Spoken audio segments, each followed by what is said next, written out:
Ar žinai, kad keptuvė turi galiojimo laiką? Jei per ilgai naudoji, gali pakenkti sveikatai. Įtrūkimai, įbrėžimai, nusitrynusi danga, pridegintas maistas – tai yra požymiai, kad tavo keptuvė jau atitarnavo. Gaminant su netinkama keptuve gali įkvėpti toksiškų medžiagų. Pažeistos dangos gali įskirti kenksmingas medžiagas, kurios siejamos su hormonų disbalansu. Aliuminės keptuvės be dangos gali pernešti metalus į maistą. Keptuvė gali tarnauti ne tik tai kepimui, bet ir troškinimui. Ir dažniausiai, jeigu mes gaminam sveiką maistą, naudojame ją troškinimui. Tai yra truputį aliejaus ir truputį vandens. Ir žinoma, naudojant keptuvę, kai laviruosi su vandeniu ir su riebalu, tu nesuvartosi per didelio riebalų kiekio. Tai kantrybė trūko, kokią keptuvę rinktis, nerūdijančio plieno, ilgaamžė, bet reikia įgūdžių su ją gaminant. Ketaus natūrali, bet sunkiai reikalauja priežiūros. Keraminė neturi cheminių dangų, bet gali greičiau skilti.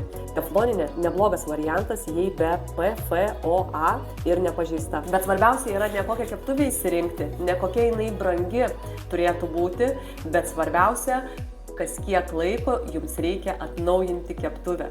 Skaityk mano visą straipsnį, kaip įsirinkti keptuvę ir kiek jinai tarnauja ir sužinosi visą informaciją. Spausk like, dalinkis su draugais, rašyk komentare daugiau patarimų, jeigu nori sužinoti dar daugiau informacijos apie sveiką mitybą ir gyvenimo būdą. Prenumeruok naujienlaikraštį ir gauk dar daugiau naudingų patarimų iš manęs.